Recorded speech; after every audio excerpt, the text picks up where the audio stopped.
Donc, bonjour à tous et à toutes. Nous nous retrouvons ce soir, mardi 12 décembre 2023, en présence de Nicolas Legendre, écrivain et journaliste, pour nous parler de son livre Silence dans les champs. Alors, je vais laisser Sylvie le présenter, mais tout d'abord, Nouvelle Donne tient bien sûr à remercier Nicolas Legendre pour son intervention aujourd'hui, une intervention large et ouverte à toutes les personnes qui étaient intéressées par le sujet. Merci, Nicolas. C'est moi qui ai le grand plaisir de te remercier, Nicolas. Même si Pierre a commencé, on t'a reçu en visio toutes les trois pour préparer un petit peu ce moment d'échange. Alors, ma première question va être de demander de te présenter. Bonjour à tous, bonsoir à tous plutôt. Merci pour cette sollicitation. Euh, Très rapidement, avant de me présenter, je voulais simplement indiquer que j'interviens ce soir en tant que témoin, en tant qu'observateur du monde agricole, breton en particulier et national par extension, et que je n'interviens pas en tant que militant ou sympathisant de Nouvelle Donne, ce que je ne suis pas. Euh, et ceci pour préciser et qu'il n'y ait pas qu'on ne puisse pas par la suite me taxer de militantisme. Et je précise aussi que je suis intervenu et que je serai sans doute amené à intervenir pour d'autres formations politiques, toujours avec plaisir, comme ce soir. Ceci étant dit, je suis donc journaliste indépendant basé en Bretagne. J'ai longtemps été, de 2016 à 2021, correspondant du Monde en Bretagne.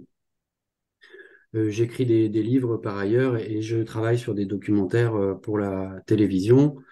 Je me suis de fait intéressé beaucoup à la question agricole et aux questions agroalimentaire et agro-industriel en tant que journaliste pour Le Monde, généraliste en Bretagne, puisque c'est un sujet littéralement inévitable. Je m'y intéresse aussi parce que je suis fils de paysan breton, que j'ai grandi à la ferme, donc que j'ai baigné dans le bain agricole, et que ce sont des sujets qui m'intéressent parce que je les connais, parce qu'ils me touchent aussi de façon intime, parce qu'ils sont en lien avec les sujets environnementaux, avec la question des paysages qui, moi, par ailleurs, m'intéresse particulièrement et me touche aussi particulièrement. Voilà ce que je peux dire. Et oui, Euh, peut-être que je parle de Silence dans les champs rapidement, dire que oui, merci, Nicolas. oui, j'ai publié Silence dans les champs en avril dernier chez Artaud. C'est le résultat d'une enquête de 2 ans à temps plein qui s'appuie sur 5 années auparavant au Pointillé. Une enquête sur le complexe agro-industriel breton, sur la façon dont il est structuré, sur la façon dont c'est mis en place au sein de ce complexe agro-industriel des fonctionnements de type oligarchique, des rapports de force de type oligarchique, euh, sur la façon dont différentes formes de brutalité et de violence ont infusé, pardon, au sein du monde agro-industriel et agricole ces dernières décennies. C'est aussi un livre sur les rapports entre l'État et les institutions publiques et le monde agricole et agro-industriel, et sur ce qu'on a appelé la cogestion. Je parle également de la question de l'influence, de la question économique qui pour moi finalement est centrale. C'est vrai qu'on a beaucoup parlé des violences, etc., suite à la publication du livre, mais pour moi le nœud et véritablement la colonne vertébrale de ce système est économique.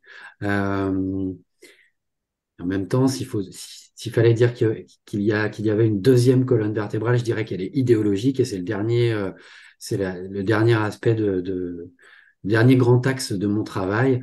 J'ai essayé de plonger dans les racines idéologiques du productivisme en Bretagne, mais finalement, ça fait écho aussi à ce qui s'est passé en France et en Occident ces 60 dernières années. L'idée étant d'expliquer comment on en est arrivé là, comment on en est arrivé à certaines impasses, et comment en fait le productivisme, en lien avec d'autres d'autres choses en isme, s'est imposé d'abord comme une idée, comme une façon de voir le monde, avant même de devenir une réalité sociale et économique prépondérante. Merci Nicolas. Alors, désolée, je suis désolée, j'ai été distraite là pendant 2 minutes. Est-ce que vous avez cité le prix que vous avez reçu? Ah non, Non. Donc non. Donc voilà. effectivement, Nicolas a reçu un prix pour son livre Silence dans les champs. Je vous laisse préciser quel est ce prix. Oui, oui, oui. Donc le livre a reçu le prix Albert Londres il y a 2 semaines maintenant. Euh, Là, c'est une très bonne chose. Enfin, bon, je vais pas m'étaler sur le sujet ce soir, c'est pas le propos, mais oui, ça vient, c'est un prix prestigieux qui vient récompenser un travail et qui vient aussi mettre en lumière encore le sujet, parce qu'on en parlera sans doute, mais euh, il y a des choses qui sont sues de longue date, il y a des choses que moi j'ai contribué à mettre en lumière, mais pour autant il y a assez peu de prise en compte réelle du sujet dans son ensemble, à mon sens en tout cas euh, par les élus et par les instances diverses. Oui, merci Nicolas. Objectif Plume, c'est un autre prix que vous avez reçu aussi. Ah, c'était il y a plus longtemps, en 2018, Oui, je crois, pour un oui, reportage au c'est ça. Kazakhstan. Oui, et Silence dans les champs, par ailleurs, a reçu aussi le prix du livre pour la transparence et l'éthique la semaine dernière à Paris, prix décerné par Transparency International et par l'Observatoire de l'éthique publique. Merci. Merci, bravo encore. Et maintenant, je passe la parole à, si je me trompe pas, c'est bien Aline, c'est ça? Non, c'est Christine. Donc Non, c'est Christine. Christine va nous présenter très rapidement, en quelques minutes, Oui, la thématique centrale du livre pour qu'on sache de quoi on parle. Et puis ensuite, on engagera le débat par des questions. alors oui, bonsoir à tous, bonsoir Nicolas Legendre. Je ne sais pas, comme vous avez déjà beaucoup parlé de votre livre à l'instant, je vais peut-être éliminer une partie de mon texte et puis aller directement à la fin. Puisque vous avez bien sûr parlé bon, vous parlez d'une immersion glaçante dans le principal territoire agro-industriel de France, la Bretagne, et donc du système constructiviste qui s'est installé depuis les années 60, qui est devenu un modèle dominant, que vous présentez comme un échafaudage, hein, avec à la base de nombreux agriculteurs et des salariés d'usines de transformation, par exemple, qui travaillent dans des conditions extrêmement difficiles pour un salaire de misère, et au-dessus, quelques privilégiés dont vous avez parlé, donc des membres des syndicats, des coopératives, des commerciaux des firmes agroalimentaires, des agents des banques et de la grande distribution. Aussi, dont certains parfois cumulent les fonctions au sein de ces entités, donc des personnes qui vont profiter du système que vous avez décrit effectivement comme étant particulièrement nocif pour les écosystèmes, les paysages, ça je l'ai bien lu dans votre livre aussi, et la santé des travailleurs. Donc ce système est maintenu en place par la peur, on pourrait même dire par la terreur, donc par des menaces, des insultes, des intimidations, des calomnies ou des sabotages que reçoivent les personnes qui s'opposent au système. Et ces pressions en tout genre qui sont exercées par des ombres, ça aussi c'est une caractéristique du livre, donc des ombres qui sont insaisissables malheureusement, et qui peuvent aller jusqu'à pousser les agriculteurs au suicide. Alors, depuis quelques années, l'échafaudage vacille. Il se fracture par sa base et par l'intervention, du fait de l'intervention d'autres acteurs qui sont de plus en plus actifs et pris en considération, les militants écologistes, certains syndicats et des collectifs citoyens qui commencent à constituer un contre-pouvoir. Toutefois, alors même qu'il existe d'autres modèles bien plus vertueux d'agroécologie et qui sont connus depuis longtemps et qui ont fait leurs preuves en Bretagne ou ailleurs, il semble difficile de faire un virage à 180 degrés à un tel paquebot. En tout cas, c'est ce qu'on veut bien nous laisser croire.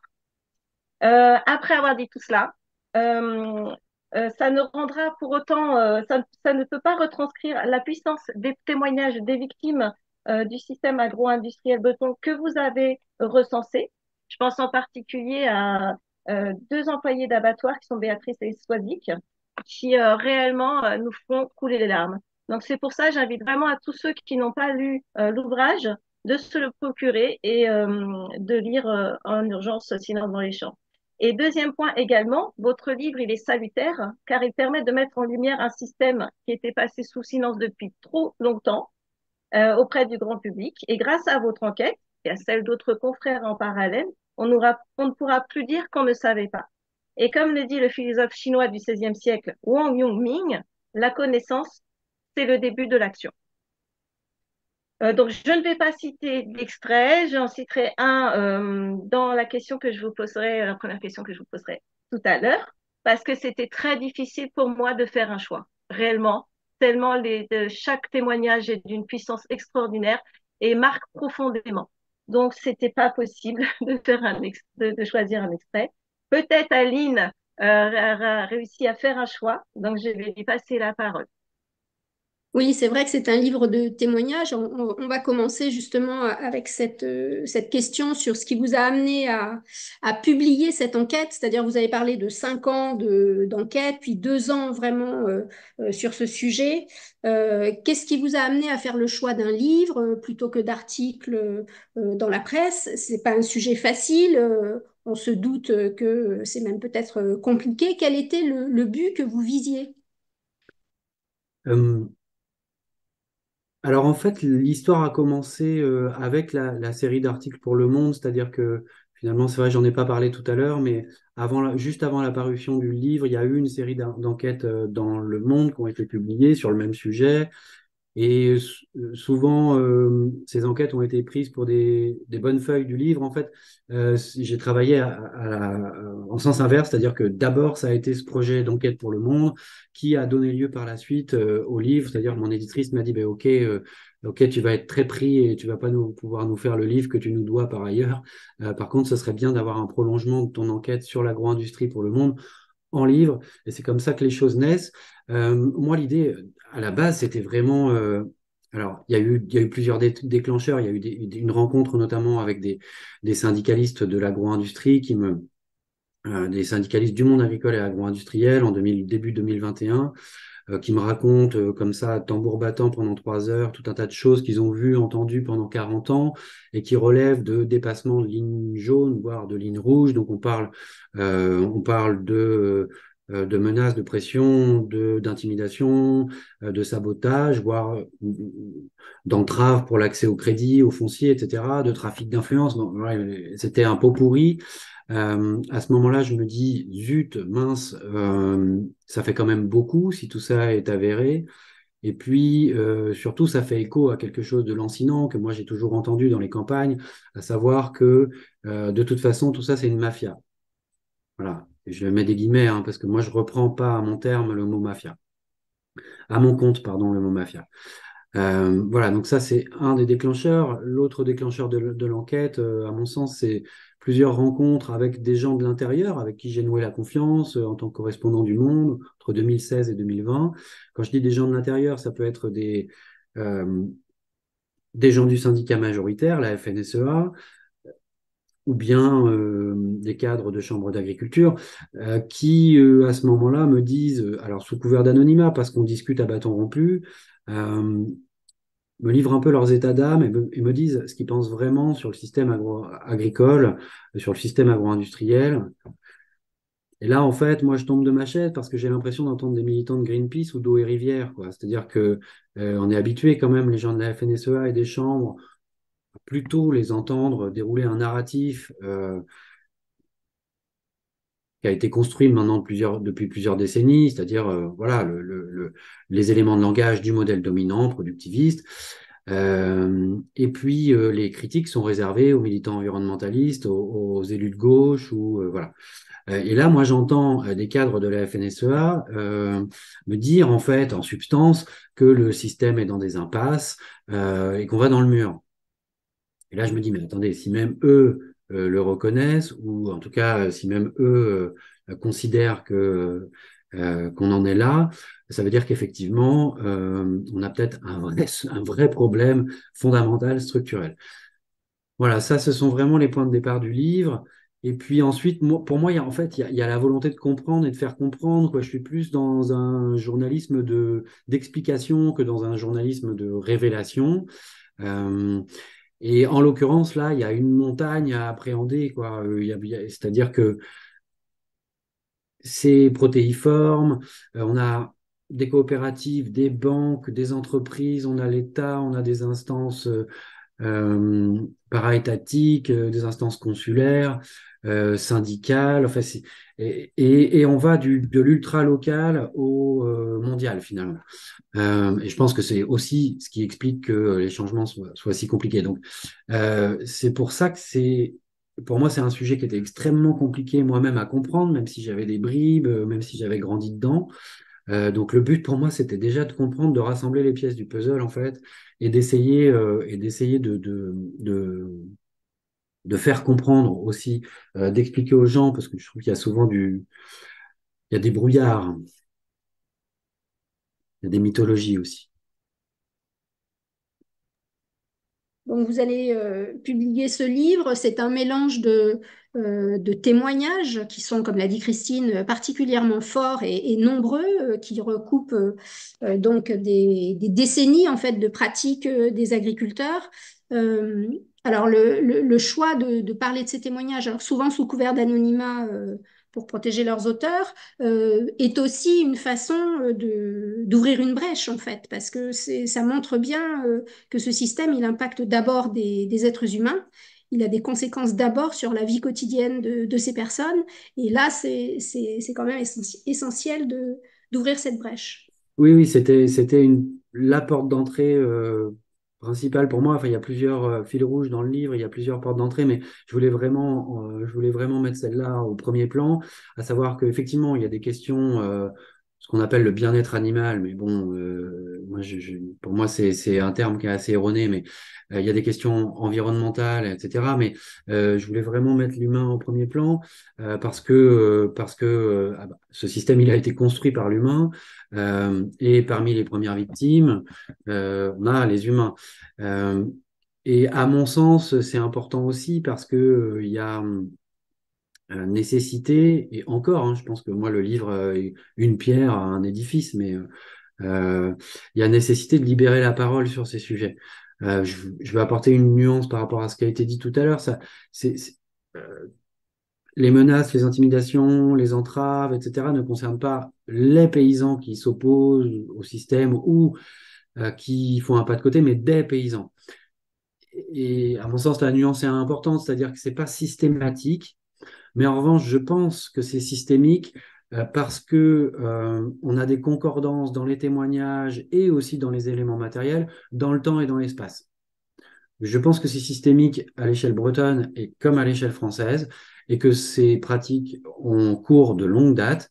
En revanche, c'est pas systématique, puisque dans certains cas, ça peut très bien se passer. Et donc, voilà, c'est pas. Toujours est-il qu'il y a beaucoup de silence qui pèse autour de cette brutalité dans le monde rural, dans le monde agricole, agro-industriel, et que il y a des difficultés à parler, il y a de la peur en fait. Moi, on m'interroge beaucoup et on m'a beaucoup questionné sur l'anonymat. Alors, je répète qu'il y a à peu près 60-40 dans le livre, hein, 60 anonymat et 40 visages découverts. Euh, et qu'ensuite, s'il y a de l'anonymat, c'est parce que les gens ont peur. S'il y a de la peur, c'est qu'il y a au minimum des pressions, des menaces, des intimidations, voilà, des craintes.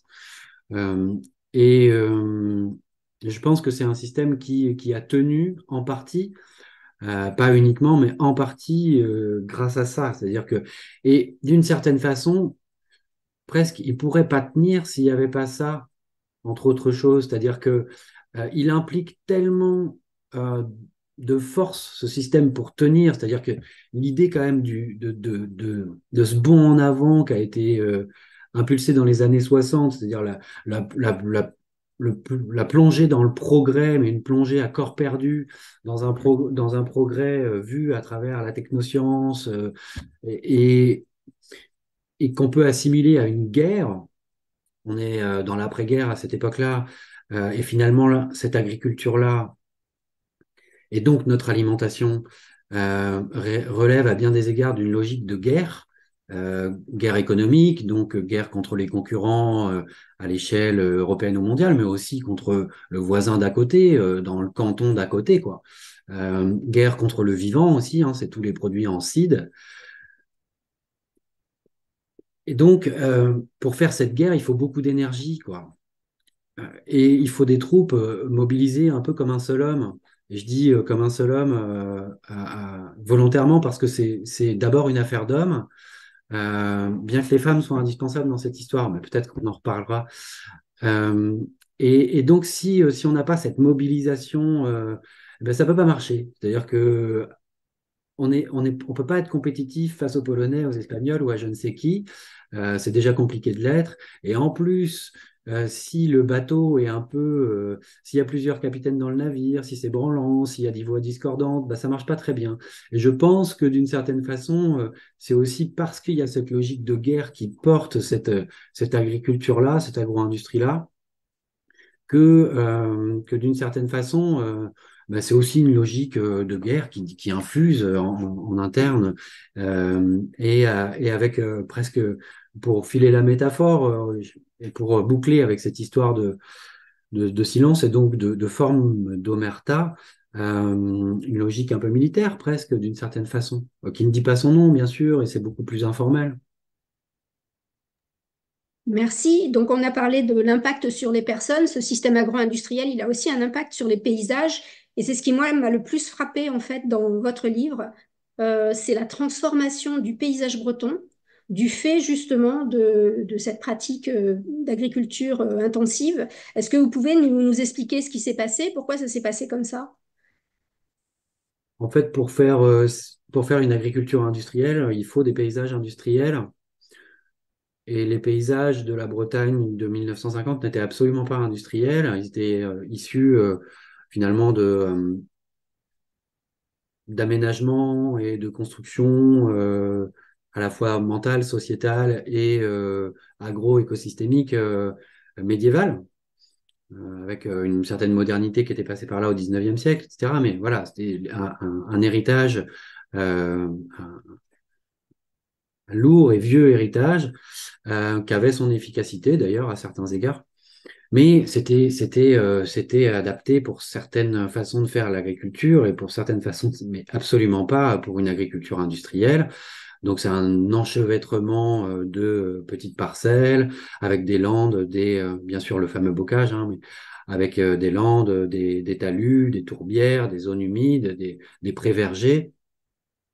On a les travaux de François de Beaulieu qui sont très éclairants sur le sujet, qui a beaucoup travaillé sur la lande.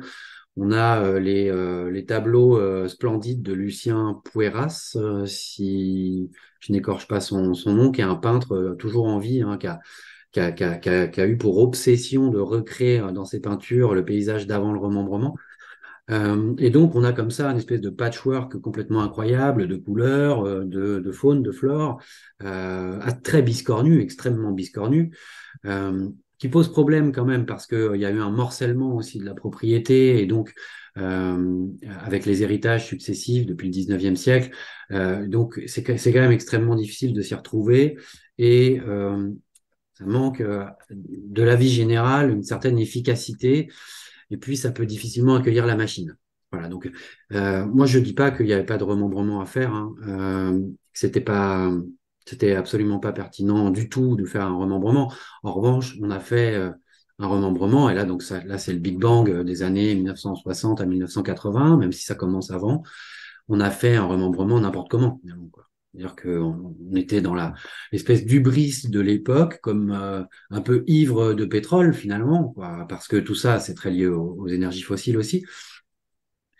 La biodiversité n'était pas un sujet, les services écosystémiques n'étaient pas des sujets, les chaînes trophiques n'en étaient pas non plus. Donc, on a rationalisé finalement, on a appliqué une logique fordiste au territoire. On a considéré que, sans vraiment le dire non plus, parce que tout ça relève à l'époque d'une espèce de rouleau compresseur, de lessiveuse, et puis on y va, quoi. On théorise pas, on pense pas trop à ce qui va se passer exactement après, quelles vont être les conséquences.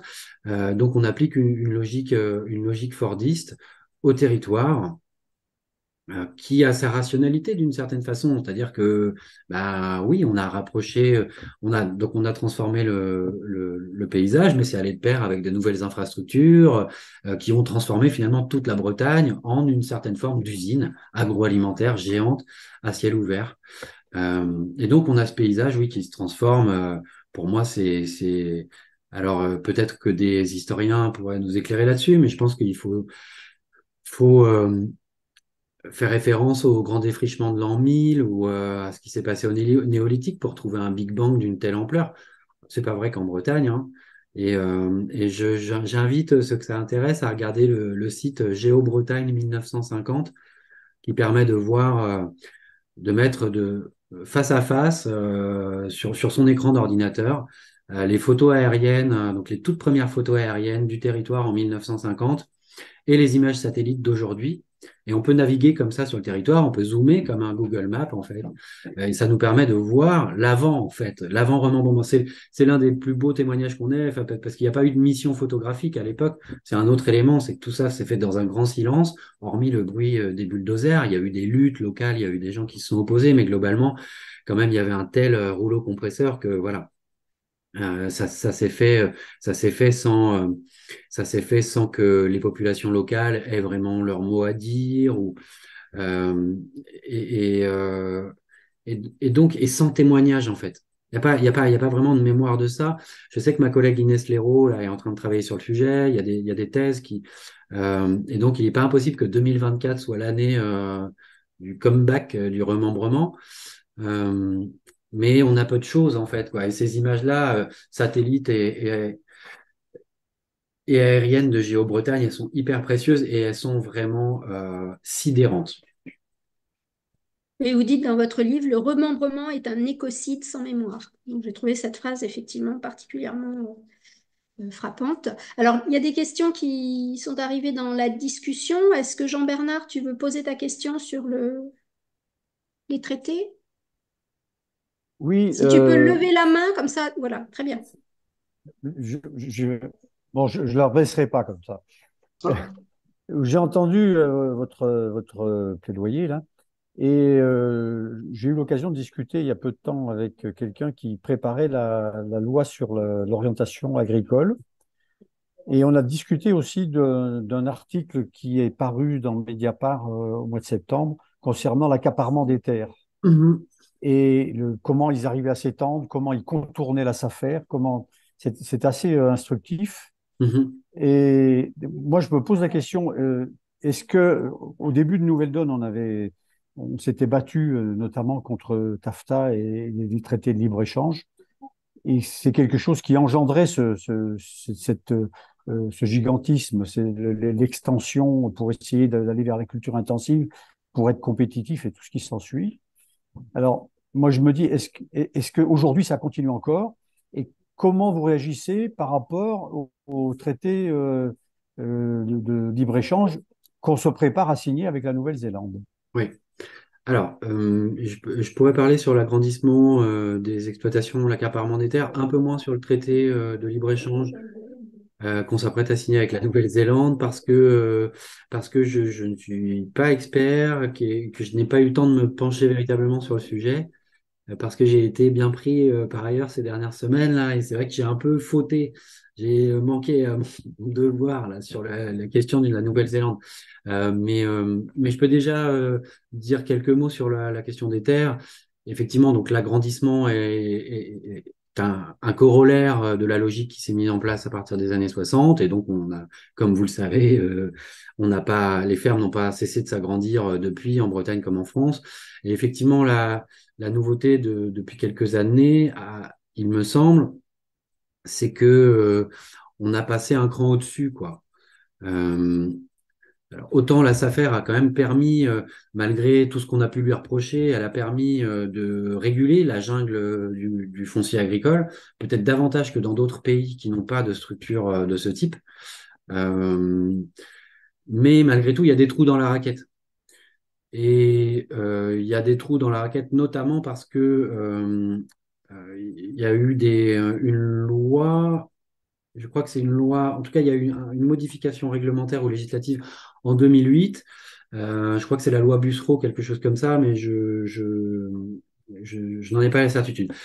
Qui a permis, alors c'est un peu compliqué, qui a permis cette fameuse histoire d'échange, d'acquisition de parts sociales sur des sociétés agricoles sans que la SAFER ne puisse avoir son mot à dire.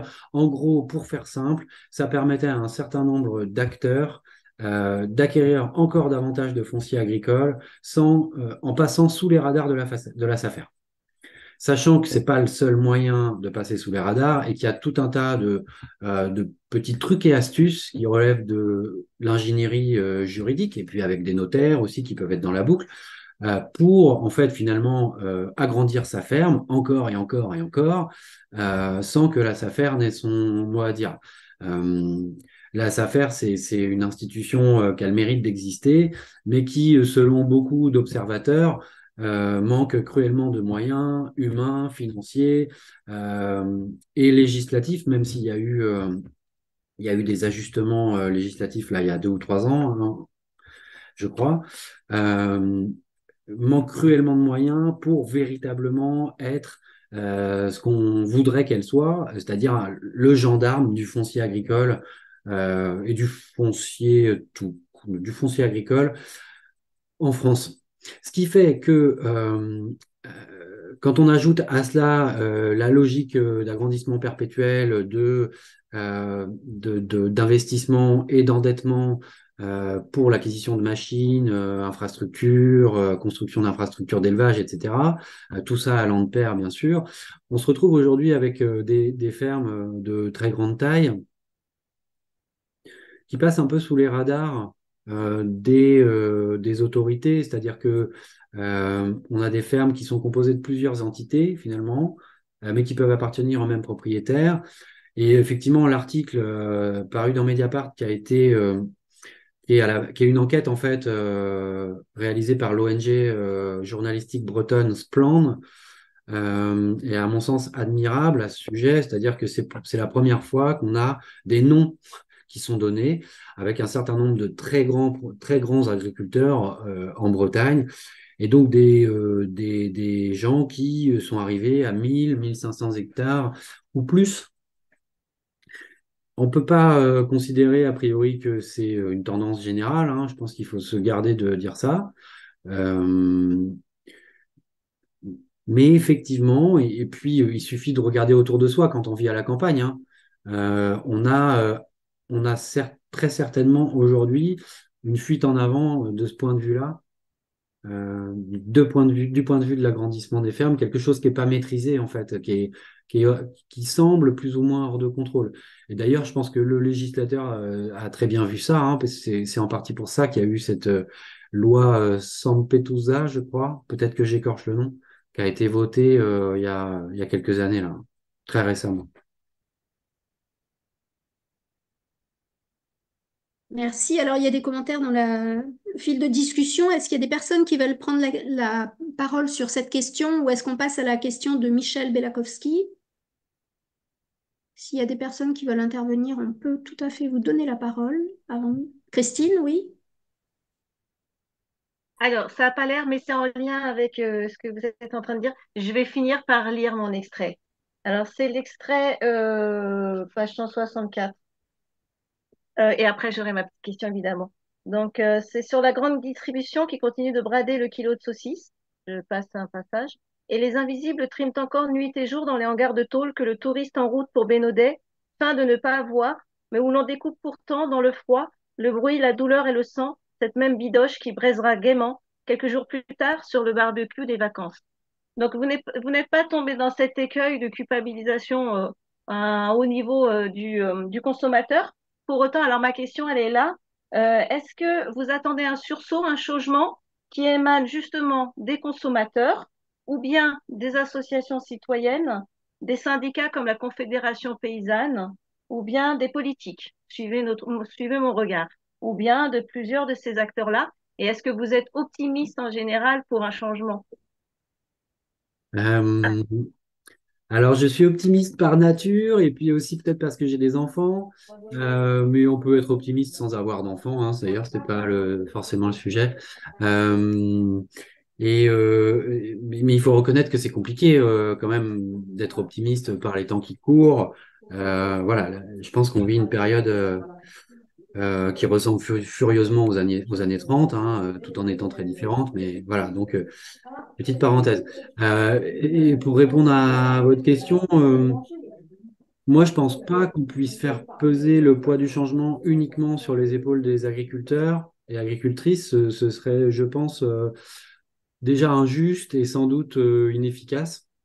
Et je pense pas non plus, à l'autre extrémité du spectre, qu'on puisse faire peser le poids du changement uniquement sur les épaules des consommateurs, pour les mêmes raisons, quoi. Euh, je pense qu'en fait, alors, si j'en crois, là je donne pas un avis personnel, mais si j'en crois les indicateurs que nous donne le GIEC, les indicateurs sur la biodiversité, les indicateurs sur la faune, les indicateurs par ailleurs sur la véritable hémorragie de main-d'œuvre dans le monde paysan, si on rassemble tout ça, plus les problèmes liés à l'alimentation en France, mais à l'échelle mondiale aussi, on peut légitimement penser que ce dont on a besoin aujourd'hui, c'est en matière d'agriculture et d'alimentation, c'est pas des petites transitions, mais carrément une révolution en fait. Et j'ai tendance à penser qu'on ne pourra pas faire une révolution uniquement avec une impulsion des consommateurs, ou bien uniquement en disant aux agriculteurs, allez-y, changez, on va vous aider. Enfin, euh, la dernière révolution en date en matière d'agriculture, elle est assez récente finalement, c'est celle dont on parlait tout à l'heure. Ça remonte aux années 1950-1960. Et pour que cette révolution ait lieu, il a fallu un alignement de planètes dont moi je parle beaucoup là depuis 6 mois, et il a fallu que tout un tas d'acteurs se mettent au diapason finalement. Sinon, ça n'aurait pas marché. Et donc, il y a eu le remembrement. Donc, qui dit remembrement dit l'État, les communes, etc. Mais il y a eu la formation agricole, les lycées, il y a eu l'INRA, il y a eu les banques et surtout la banque, il y a eu la FNSEA. Voilà, j'en passe et on pourrait parler de la MSA, de Groupama, puis des coopératives, des firmes, de l'Europe. Tout le monde s'est mis en fait au diapason, alors pour le meilleur et pour le pire, hein. Et je pense, et je peux me tromper, voilà, je suis pas Nostradamus, mais que on aura du mal à relever les défis qui sont les nôtres aujourd'hui si on n'obtient pas, si on n'arrive pas à aligner les planètes de la même façon ou dans une même ampleur, quoi. Merci. Bah, du coup, la question de Michel Belakowski. Michel, si tu veux prendre la parole, elle Oui, tombe à point. merci. C'est un peu dans le prolongement finalement de ce que Monsieur Legendre vient de dire. Bon, l'agro-industrie a été très importante pour nourrir les gens après la Seconde Guerre mondiale, donc on peut lui reconnaître un certain d'avantages. Mais aujourd'hui, on voit que les inconvénients sont énormes dans plein de directions. Et donc, comme vous l'avez dit vous-même, si j'ai bien compris, on risque, et je vous suis là-dessus, d'aller dans le mur. Donc, à partir de là, ce qui m'intéresse, c'est un peu comment on peut faire un rapport de force qui soit suffisamment efficace par rapport à un système qui est effectivement très complexe, qui implique plein de gens, plein de structures, etc., en France par exemple, mais aussi bien sûr dans le monde où interviennent effectivement la puissance des gros systèmes industriels, dont les GAFAM également, Oui, oui, dont l'idée c'est plutôt de faire disparaître l'agriculture. Voilà. bah oui, c'est une bonne question. Je sais pas. Honnêtement, il y a, moi j'ai cru en fait en 2015, entre 2015 et 2017, euh, qu'on était sur le point de prendre un virage en France en tout cas. en matière d'agriculture et d'alimentation. Peut-être j'ai été naïf, mais c'est une décennie particulière où on a beaucoup parlé du suicide dans le monde paysan. Il y a eu des films, euh, notamment le film avec Guillaume Canet, dont j'ai oublié le titre. Il y a eu la montée en puissance du bio. On était sur une croissance à deux chiffres pendant plusieurs années. Il y a eu les émissions d'Élise Lucet, voilà, j'en passe. Et on sentait que ça poussait très fort dans le sens d'un changement. Il y a eu Stéphane Le Foll aussi au ministère de l'Agriculture. C'est pas anodin, puisque c'est sans doute le ministre de l'Agriculture qui a le plus poussé en faveur de transformation agroécologique. Bon, avec voilà, le positionnement qui était le sien et les leviers qui étaient les siens, mais quand même. Euh, donc on arrive en 2015-2007 à un moment où je pense le modèle dominant est plus fragilisé que jamais, où Emmanuel Macron arrive au pouvoir. Emmanuel Macron a beaucoup de leviers à sa disposition en 2017, et qui plus est, il n'est pas perçu comme un gauchiste, des guillemets. Ce qui, mine de rien, est une chose importante pour parvenir à convaincre les agriculteurs de bouger. Parce que s'il y a une chose, entre autres, hein, mais entre autres choses, à laquelle sont allergiques un certain nombre d'agriculteurs, je ne vais pas dire une majorité parce que c'est pas le cas, et voilà, c'est une représentation qui se font du gauchiste et des écologistes. Et Emmanuel Macron avait ça pour lui, si on peut dire. Or, c'est pas ça qui s'est passé. On n'a pas pris de virage. Ça a été l'inverse finalement. Alors pour diverses raisons, moi je travaille un peu là-dessus en ce moment, et donc je pense qu'on en saura plus. Les historiens nous en diront plus aussi, mais peut-être que le mouvement des Gilets jaunes n'y est pas pour rien. C'est-à-dire que on a perdu une partie de sa base populaire après les Gilets jaunes, et que qu'est-ce qui restait finalement après ça? Dans ce qui restait, il y avait les agriculteurs.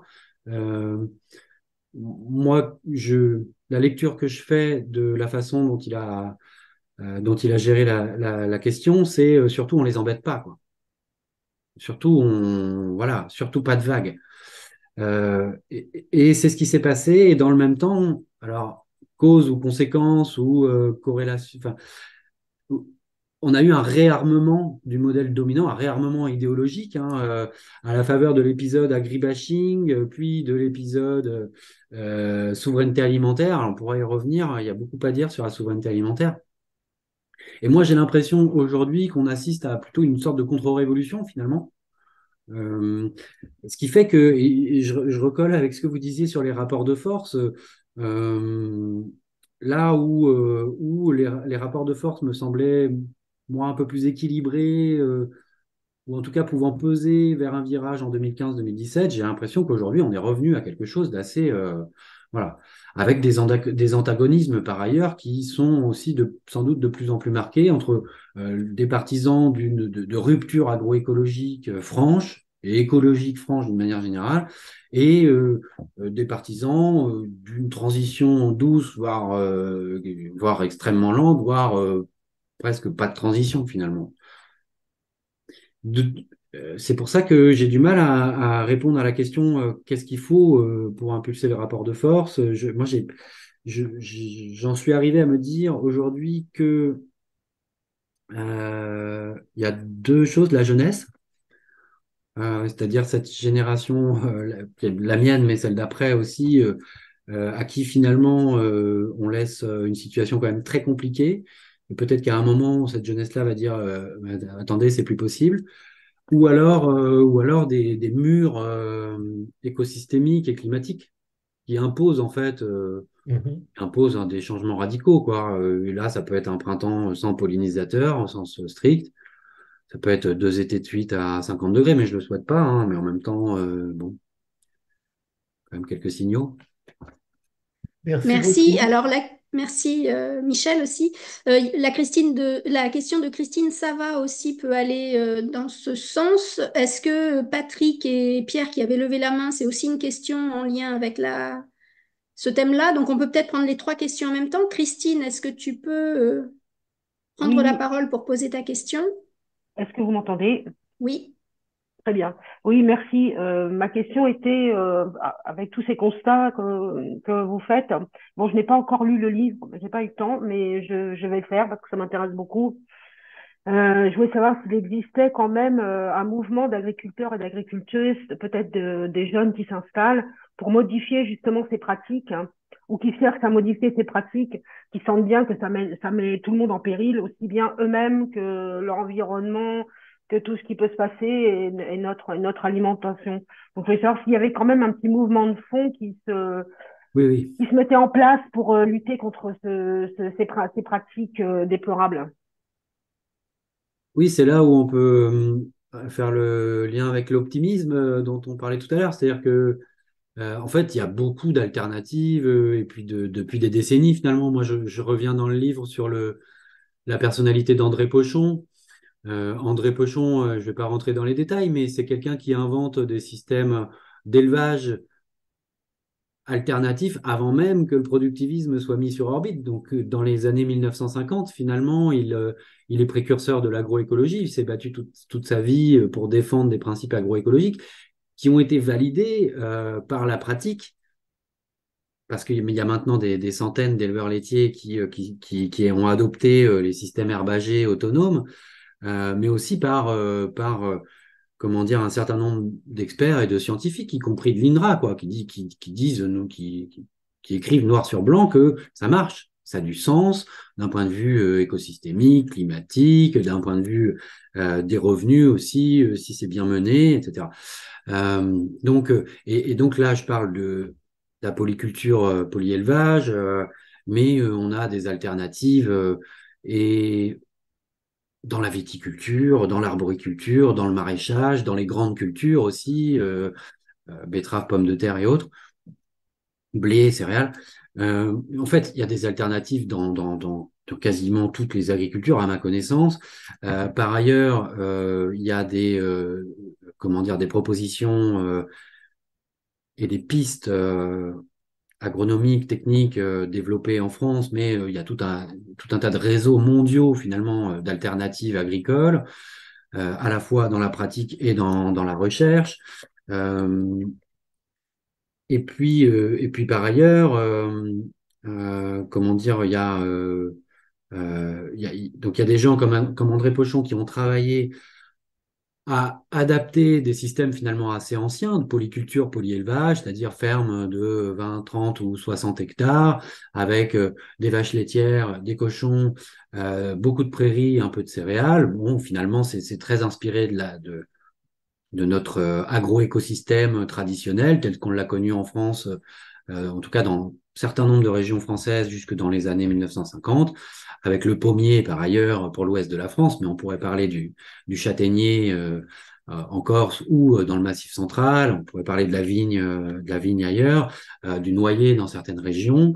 Euh, donc voilà, il y a des gens qui travaillent sur la réactualisation d'agroécosystèmes euh, finalement assez anciens, mais on a aussi des gens qui travaillent sur des choses plus novatrices, alors sur lesquelles on a moins de recul. Je pense au concept de forêt comestible, de forêt nourricière, je pense à l'agriculture syntropique, je pense aux techniques qui sont finalement aussi anciennes, hein. Tout ça n'est pas nouveau, ça puise dans le passé, mais de sylvopastoralisme, c'est-à-dire associer de l'élevage et des arbres, ce qu'on faisait finalement en mettant des vaches sous des pommiers, hein, mais avec des techniques nouvelles et une connaissance du vivant qui est aujourd'hui incomparable par rapport à ce qu'on connaissait en 1950. Il y a des gens qui travaillent également sur l'agroforesterie, sur la réintroduction de l'élevage en zone de grande culture qui permet d'avoir euh, une fertilisation organique, donc avec les déjections des animaux sur place, plutôt que d'aller importer des engrais de synthèse fabriqués avec du gaz naturel russe. Ben voilà, je pourrais faire la liste longtemps. Et on a bien sûr, pour fédérer tout ça, des associations. On peut parler du CEDAPA pour les systèmes herbagés, mais on pourrait parler d'associations dans le maraîchage, dans la vigne. Voilà, donc en fait, il y a finalement énormément de choses. Malgré ça, ça reste minoritaire.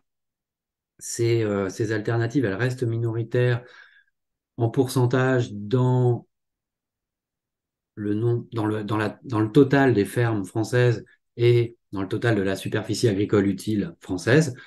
Sans doute qu'on est, si on prend le bio, on est autour de 10%, je crois, mais là, on ne parle pas uniquement de bio. Puis il y a des gens qui font plus que le bio, mais qui n'ont pas forcément le label. Enfin, donc on peut raisonnablement penser qu'on est à 10, 15, peut-être 20% en poussant maximum, voilà, en voyant large. Donc c'est très minoritaire. Et puis par ailleurs, il n'y a pas de, en tout cas à ma connaissance, d'entité qui fédère tout ça, ni d'entité associative, syndicale, puisque la conf, elle aussi, est finalement minoritaire, avec des moyens qui sont limités, la Confédération paysanne, ni d'entité politique. Merci. Justement, on va donner la parole à Patrick Bangert, qui est agriculteur. Patrick, si tu veux bien parler. Oui, alors, je suis un ancien agriculteur et forestier. Et moi, j'interviens là surtout parce que je suis administrateur à la Mutuelle sociale agricole et membre de Solidarité Paysan.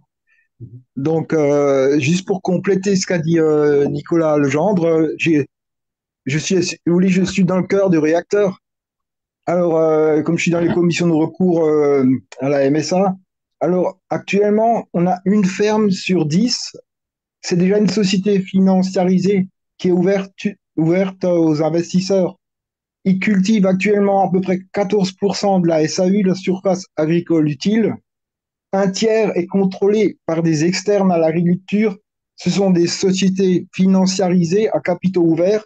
Vous avez par exemple le groupe Alto qui fait des chips en Bretagne. C'est déjà un groupe qui investit, qui a ses propres ouvriers, la TPA Légumia.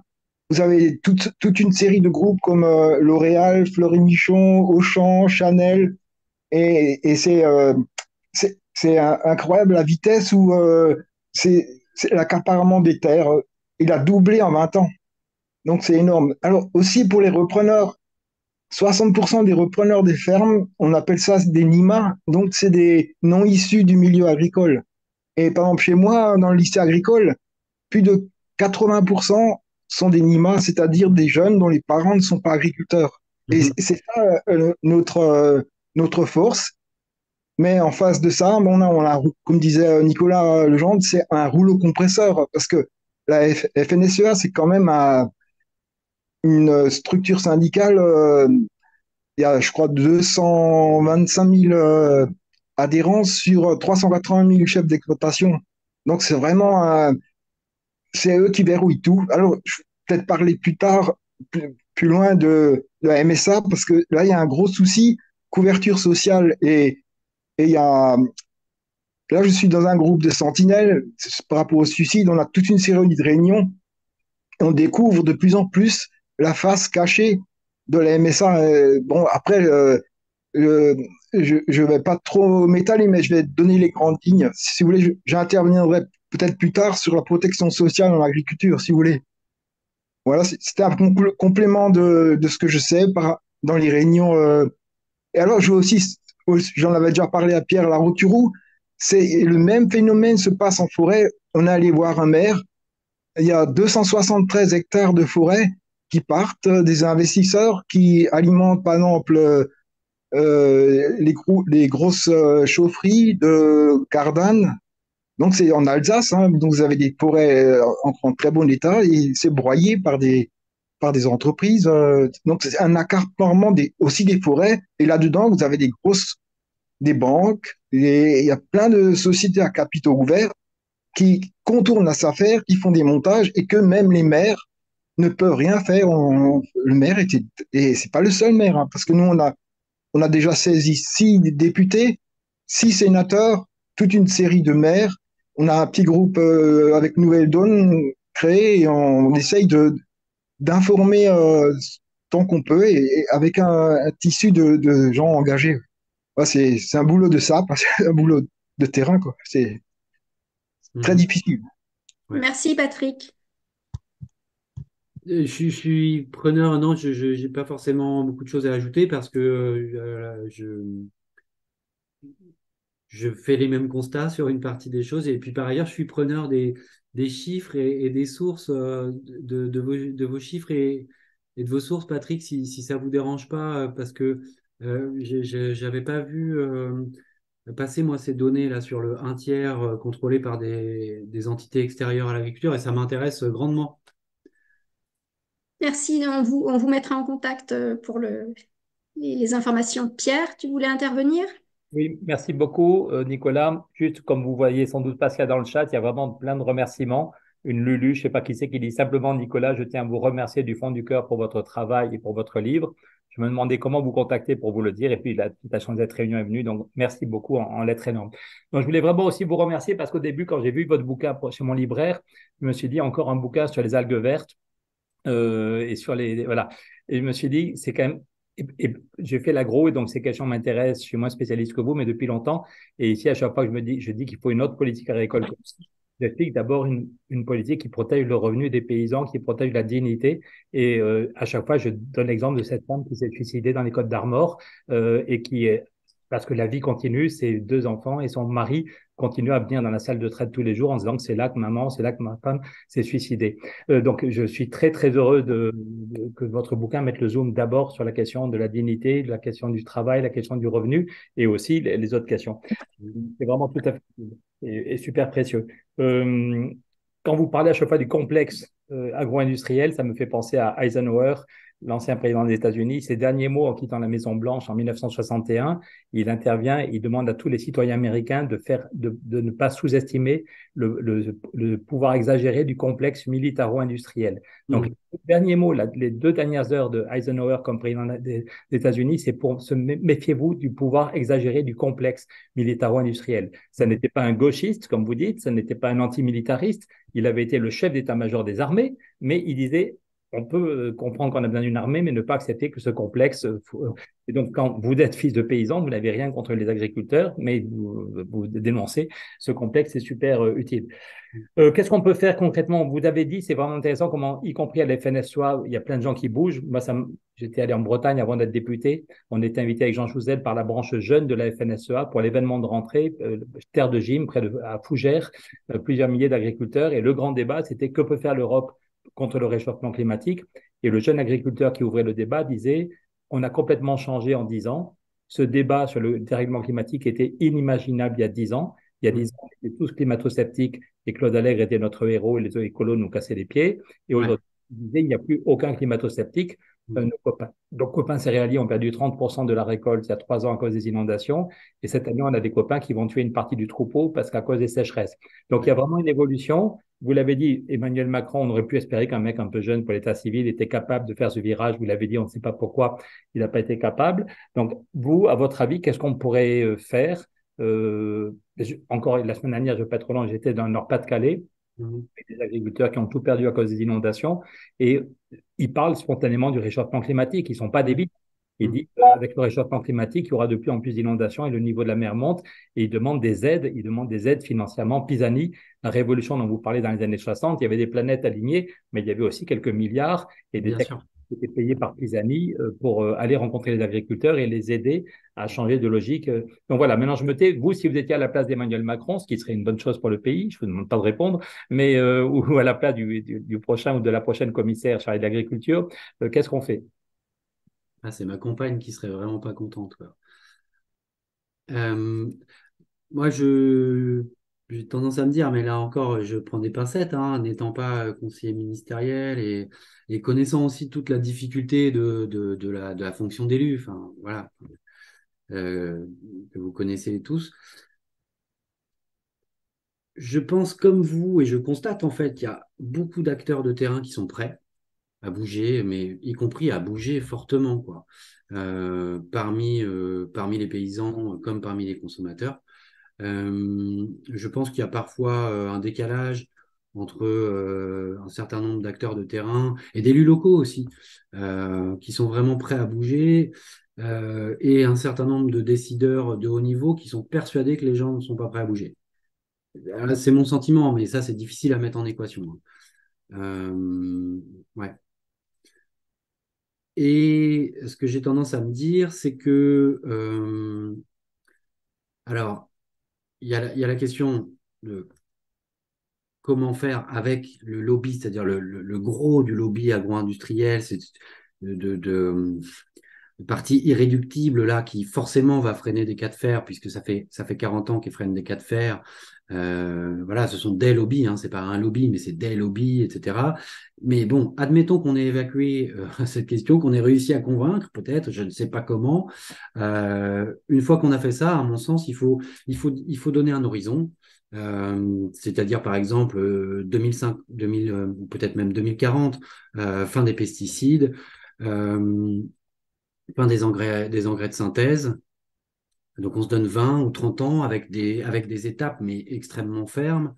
Euh, c'est dans le même temps changement de l'alimentation.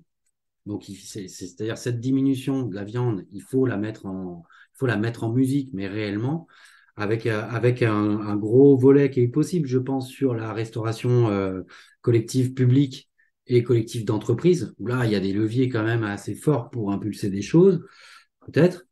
Euh, donc donner un horizon avec cette question forcément des pesticides, des entrants de synthèse, euh, accompagner et former ceux qui veulent aller vers l'agriculture, donc les jeunes, et les moins jeunes, et ceux qui sont en place, ceux qui ont aujourd'hui 40 ans, 50 ans, enfin voilà. Et j'arrive après hein, sur l'aspect financier, parce qu'effectivement, on n'aura pas tout ça sans quelques milliards. Donc accompagner, former, euh, j'essaie de mettre mes idées en place. Euh, Engager probablement un nouveau remembrement. Alors ça peut être douloureux, hein, parce que le premier, il a été douloureux, mais moi, je constate aujourd'hui qu'on a des parcelles avec cet agrandissement perpétuel, des fermes avec des parcellaires complètement irrationnels.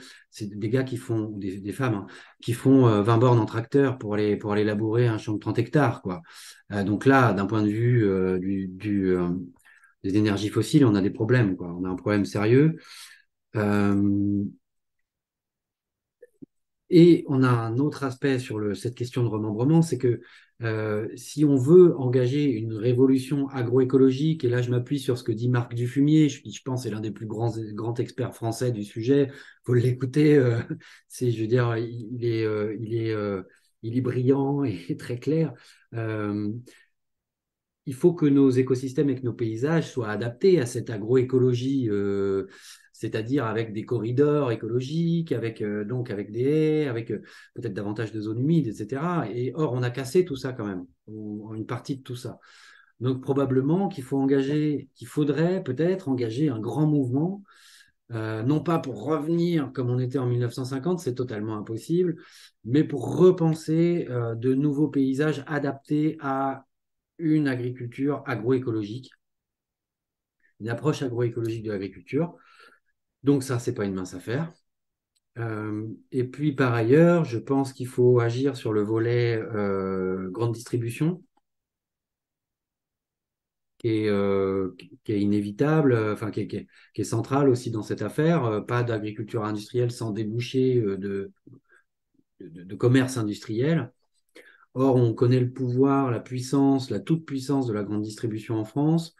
On connaît ses pratiques. On sait qu'on est l'un des pays d'Europe, je crois, avec le plus de mètres carrés de grande surface par habitant. Donc, probablement qu'il faut peut-être tordre le cou à la grande surface, de façon ou d'une autre, inventer des nouvelles règles, je ne sais pas. Et dernière chose, on peut pas imaginer revoir totalement notre agriculture et notre alimentation si on reste à 100% ou dans une logique de guerre économique et d'échange et de libéralisme, en fait, de libre-échange débridé, quoi. Donc, probablement qu'il faut des formes de protectionnisme. Et là, moi, je suis pas un expert des modalités, voilà, donc je vais pas m'embarquer trop loin. Voilà ceux qui me viennent à l'esprit comme ça, à chaud. Donc, effectivement, là, on parle certainement en centaines de milliards, hein. Merci Nicolas. Violaine, si tu veux prendre la parole, tu avais une question sur un grand plan de reconversion professionnelle. Ça peut aussi, est-ce que ça peut aussi entrer dans les solutions? Violaine, si tu veux poser ta question. Oui, bonsoir. Oui, moi j'ai deux préoccupations. Effectivement, je pense que les obstacles, c'est aussi le manque de vision générale de l'ensemble des acteurs de ces secteurs qui ne voient pas du tout leur avenir dans un monde nouveau, nouveau sans qu'un projet soit clair. Donc, du coup, forcément, il y aura énormément d'obstacles tant qu'on n'envisage pas quelque chose comme une grande reconversion professionnelle de tout le monde. Donc, est-ce que ça pourrait être euh, un travail en cours? Et puis, si ça se trouve, c'est déjà fait. J'ai entendu dire que dans le Shift Project, par exemple, c'est quelque chose qui est déjà un peu pensé. Et puis, l'autre question que j'avais, c'était sur les questions de genre. Moi, je suis très intéressée par ces analyses qui doivent, pour moi, absolument inclure les positionnements des hommes et des femmes dans toutes ces logiques de transformation, de façon à ce que, et par la suite, on n'ait pas un renvoi des femmes à la maison quand on fera notre nourriture comme il faut, Mm. c'est-à-dire sans les produits tout prêts, mais en plus parce que le travail aujourd'hui se transforme avec les femmes. Et donc, ça vaut le coup d'avoir systématiquement une approche genrée de ces questions-là dans l'approche politique ou technique, économique qu'on peut avoir. Oui. Et Alors, oui, Nicolas, je ne sais pas si tu veux répondre sur l'approche genrée tout de suite, parce que du coup, on passe à une autre Pardon. question. Il y avait aussi, j'interviens juste 2 minutes pour préciser que Lulu, et puis il y a eu tout un fil de discussion de plusieurs personnes qui a signalé aussi le rôle de la publicité sur l'imaginaire collectif et qui a une importante transformation à faire aussi pour gagner la bataille. Euh, on a terminé sur cette partie des éléments de solution, où on y reviendra tout à l'heure, je suppose. Et on peut passer à la question du genre et des femmes dans l'agriculture. Donc, c'était Marie-Jeanne et Violaine qui posaient cette question dans la discussion. bah oui, effectivement, c'est central. Toute cette histoire a été une histoire d'hommes depuis 1950-1960, en fait. Enfin, la révolution agro-industrielle s'est faite par des hommes, en tout cas dans les positions, dans les instances de décision. Donc ils ont été au pouvoir, ils ont été aux manettes, ils ont été les penseurs de cette révolution, de ce Big Bang agro-industriel. Moi, je le vois bien en Bretagne, hein, et une fois que j'avais fini mon livre et que j'avais fini la partie histoire, en tout cas de mon livre, il y avait que des mecs, en fait, finalement, quand je faisais donc c'était tous des hommes. Euh, Et au-delà du constat donc de l'inégalité statistique, il y a au-delà de ça, je pense qu'il y a quelque chose de très viriliste dans cette conception de l'agriculture, dans ce rapport au vivant aussi. Voilà, pour aller dans les détails, mais je pense qu'on se comprend, quoi. C'est quand même, à mon sens, ça fait écho à ce que je disais sur la logique de guerre. Donc la guerre aux vivants, et voilà, quelque chose de très viriliste, euh, une certaine, une certaine conception aussi de Darwin, qui est à moitié erronée, qui consiste à penser que, en gros, la vie, c'est la guerre, quoi, et que le meilleur survivra. Or, voilà. Donc ça a été une agriculture d'hommes faite par des hommes, mais dans laquelle les femmes étaient indispensables. Parce qu'elles étaient là pour traire les vaches, pour soigner les cochons. Longtemps, elles n'ont même pas eu de statut réellement. Hein. Faut remonter. C'est qu'à partir des années 80 que je crois on appelait ça, le mot technique, c'était les conjointes d'exploitants, ou j'ai plus le terme exact en tête, mais ont obtenu un véritable statut digne de ce nom. Euh, donc, elles étaient indispensables aussi pour s'occuper des enfants, parce que voilà, moi j'ai connu ça aussi pour faire à manger, pour faire à manger au paysan qui revient avec son tracteur de sa journée de labour de 12 heures, bon voilà, qui n'a pas le temps de... Et j'en passe, quoi. Et puis quand on regarde aujourd'hui les chiffres des salaires, des revenus, même si c'est compliqué les revenus en agriculture, mais il y a un chiffre de l'INSEE sur les revenus des ménages agricoles qui nous indique que je crois que c'est seulement un tiers des revenus des ménages agricoles français provient de l'activité agricole. Ça veut dire que l'autre partie, ça vient d'activités annexes. Alors, ça peut être des gîtes, des chambres d'hôtes sur la ferme, mais bien souvent aussi, c'est le conjoint. Et en fait, la conjointe qui travaille à l'extérieur. Cette fameuse expression qu'on a dans le monde rural, elle travaille à l'extérieur. Sous-entendu, il est seul à la ferme. Mais ça veut dire que la ferme, elle peut pas nourrir deux.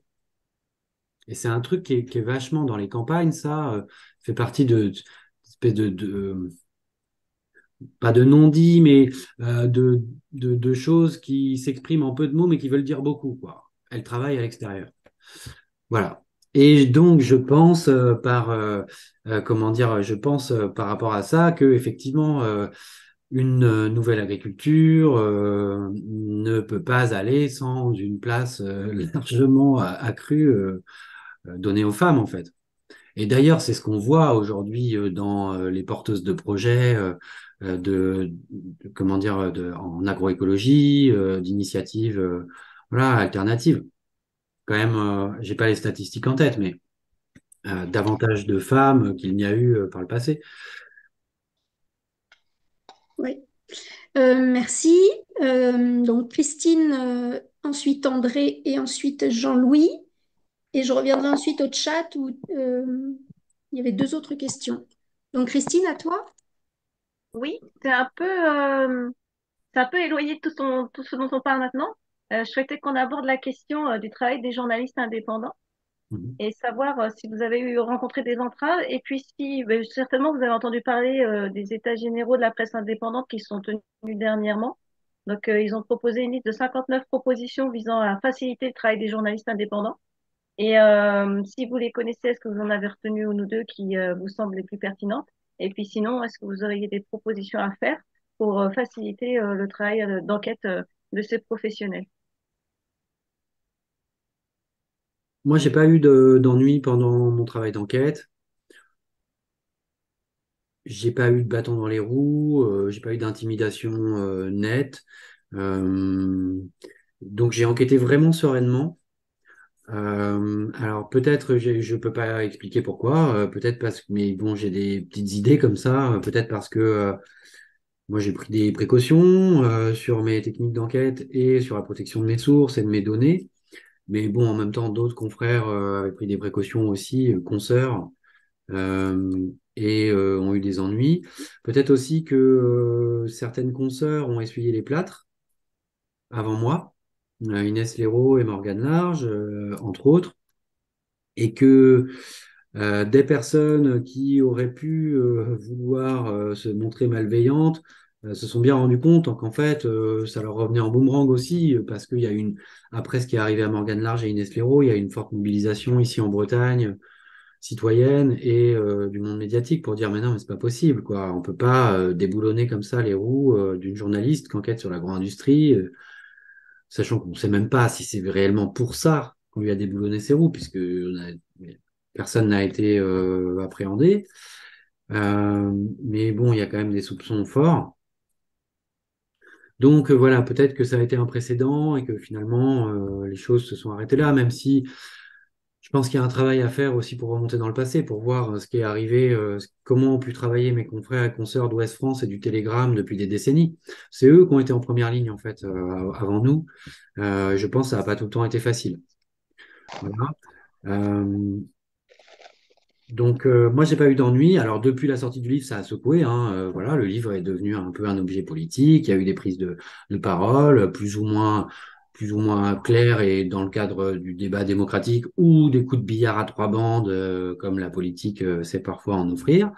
Mais bon, ça fait plutôt partie du jeu, voilà, même si parfois ça secoue. Voilà, donc moi j'ai pas subi de choses, comment dire, sous la ceinture, disons. Merci. Donc, du coup, vous répondez à une question de Tylène sur les réactions à la publication.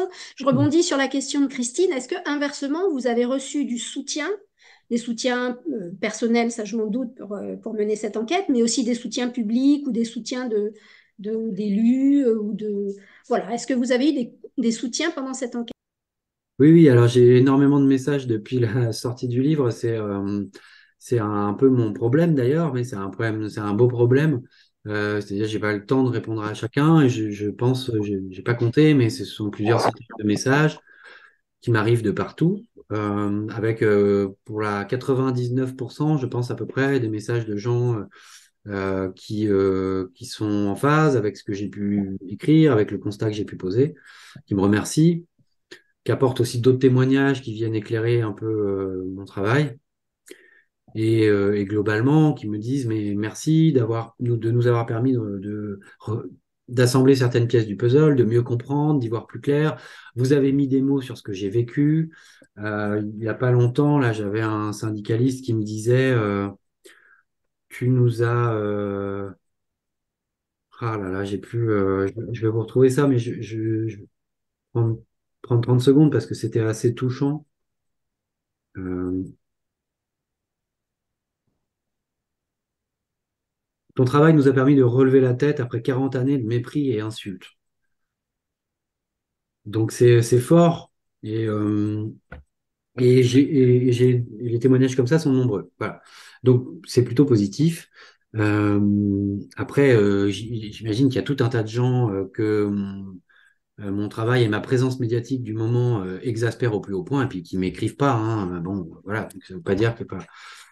Par ailleurs, pour ce qui est des politiques, alors ça se divise en trois. Il y a une partie de la gauche plutôt, voilà, Nouvelle Donne par exemple, ou Europe Écologie, qui ont évoqué publiquement mon travail, ou qui se sont appuyés sur le livre pour porter des revendications ou autres, notamment en Bretagne.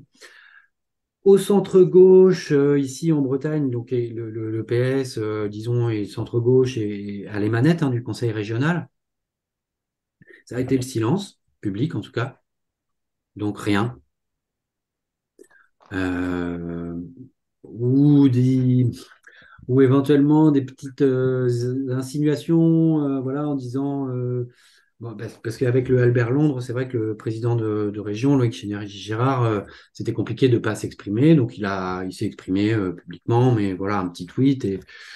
Et bon, alors, pour être très clair, c'est compliqué pour eux, hein, ils sont aux manettes. Donc voilà, et puis on a aussi un exécutif qui a fait le choix en Bretagne ici de ménager la chèvre et le chou, euh, de se, de se mettre sur une position médiane, euh, qui peut être vue comme une position d'équilibriste intenable entre il faut qu'on change et en même temps il faut pas qu'on fâche.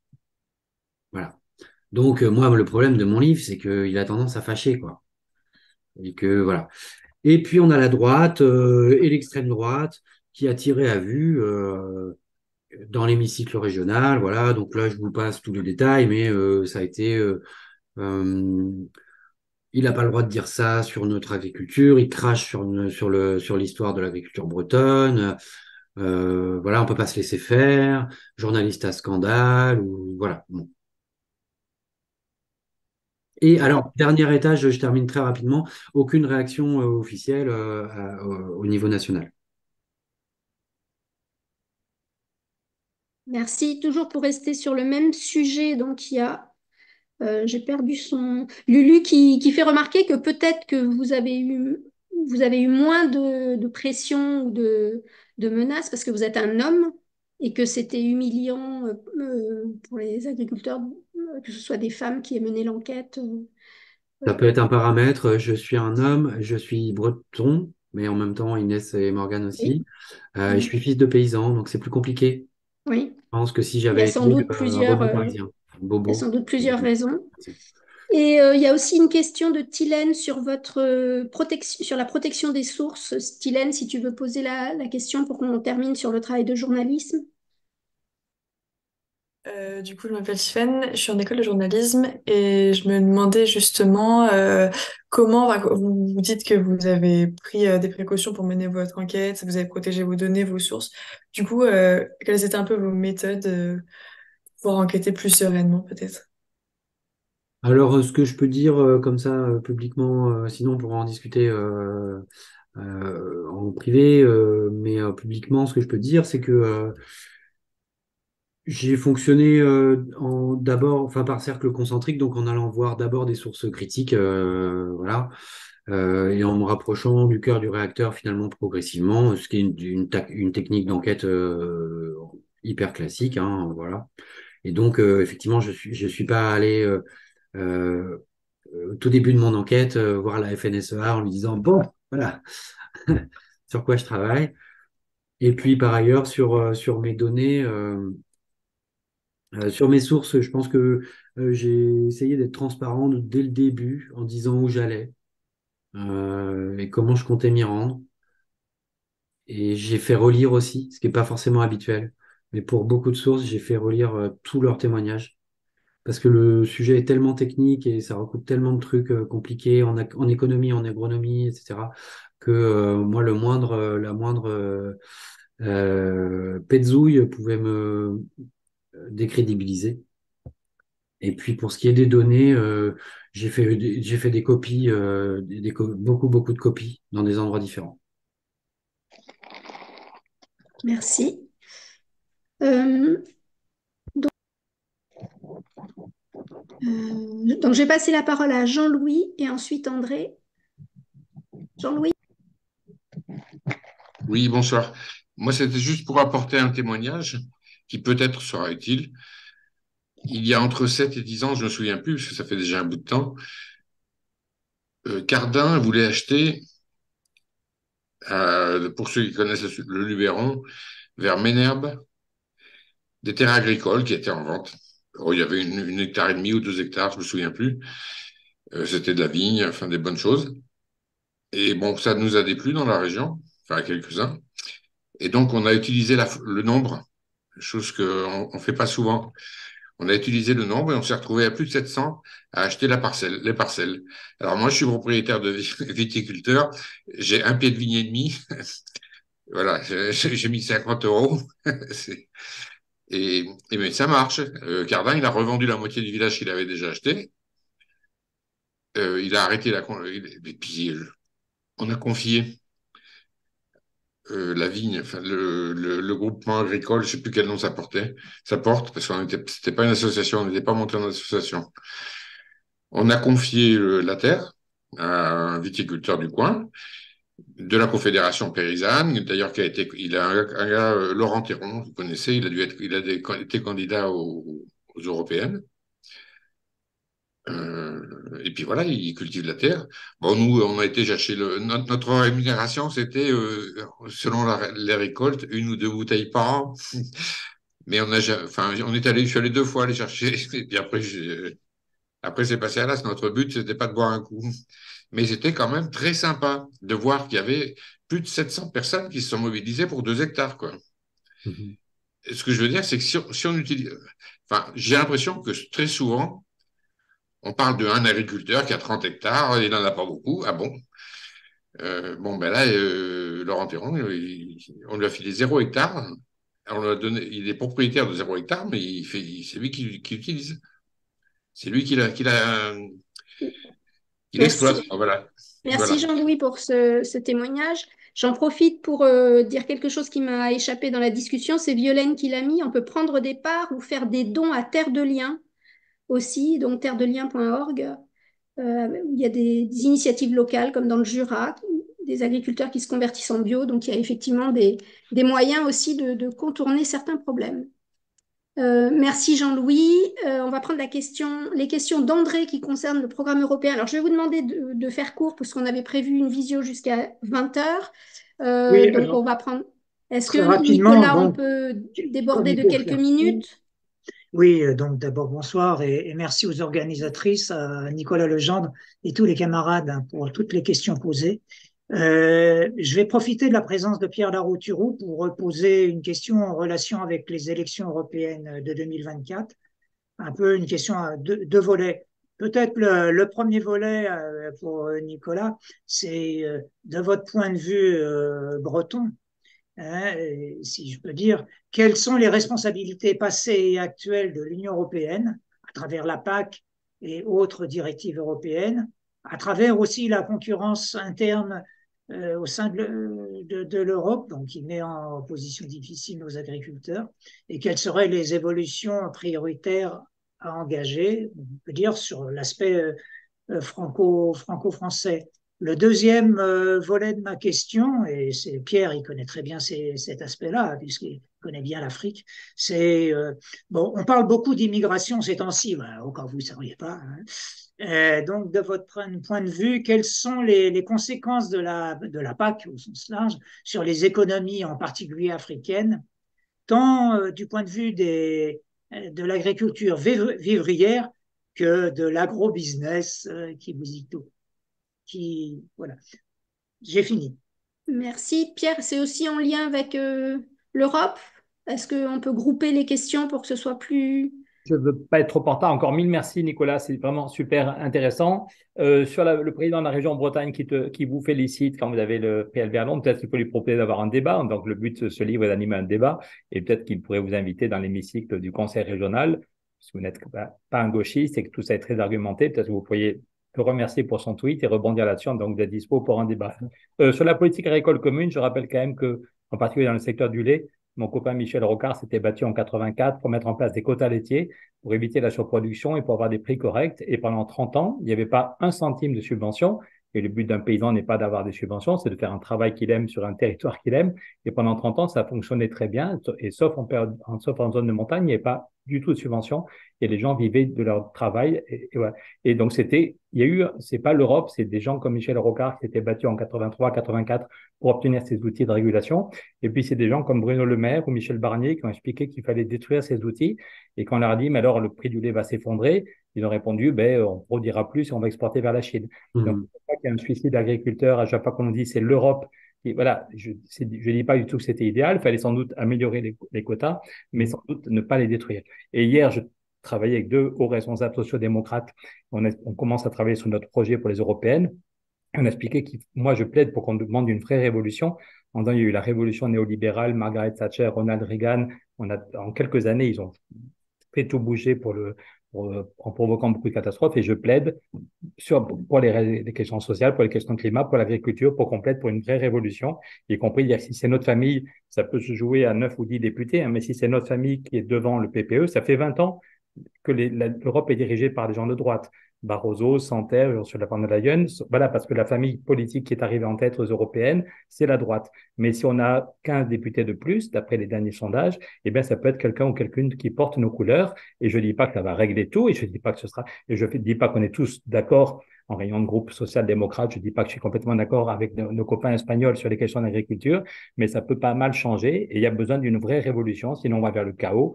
Je suis pas ami comme Nicolas, donc j'essaie de faire bouger les choses et à chaque fois que je vois mes enfants, ça me donne la pêche, mais ça peut très mal finir. C'est le mélange de la crise climatique, des problèmes sociaux, voilà. Donc, merci encore Nicolas et peut-être un débat à la région Bretagne. Et à bientôt, j'espère. Au revoir. Merci à vous. Merci.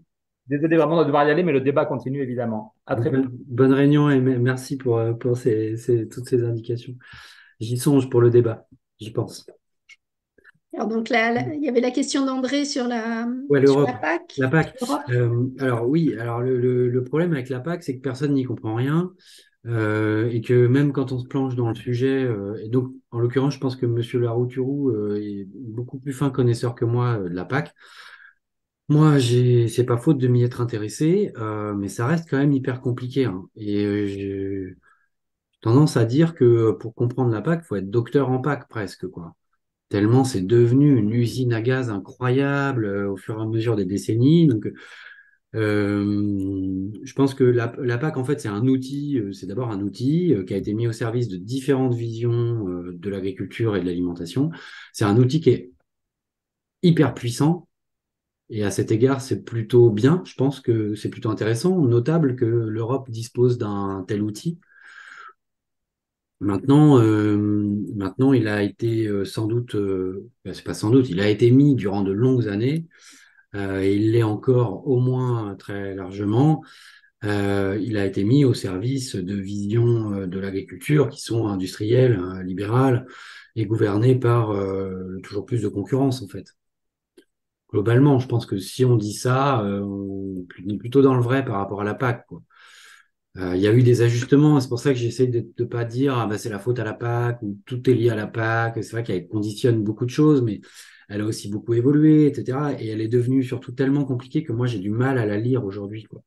Voilà. Et après la question de la concurrence, oui, bien entendu.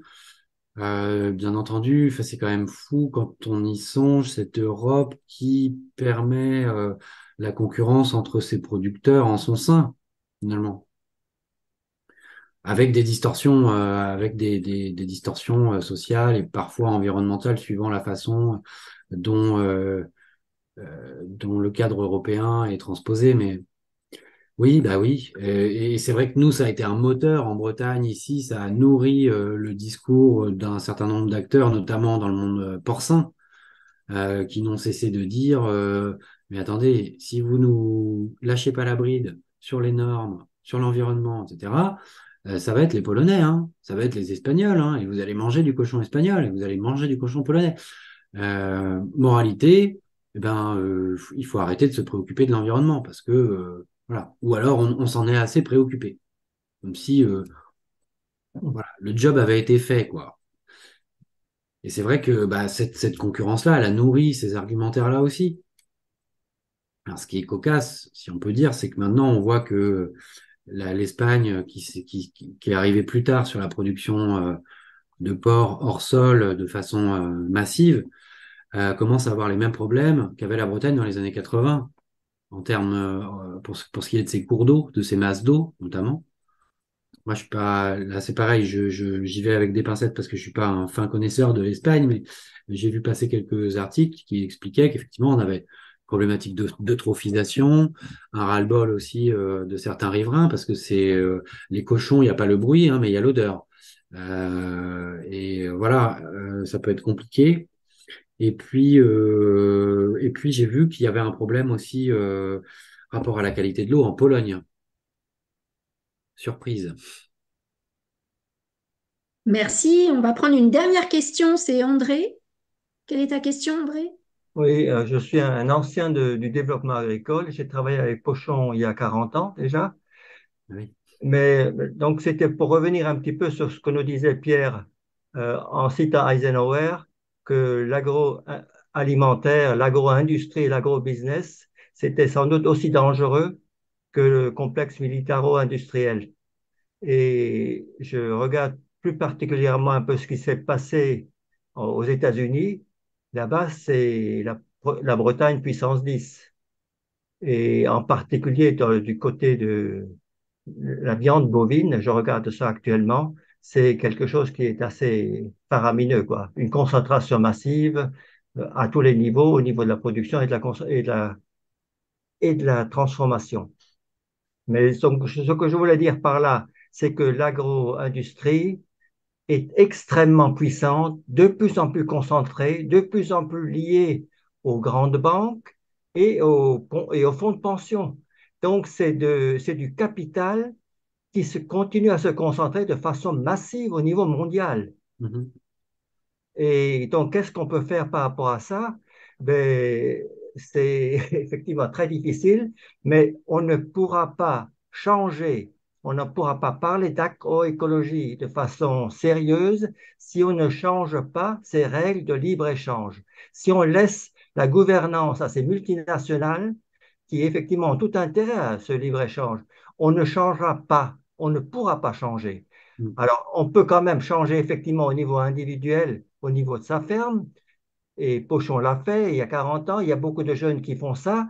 C'est des systèmes qui marchent économiquement, qui sont mieux au niveau de l'environnement et au niveau du travail.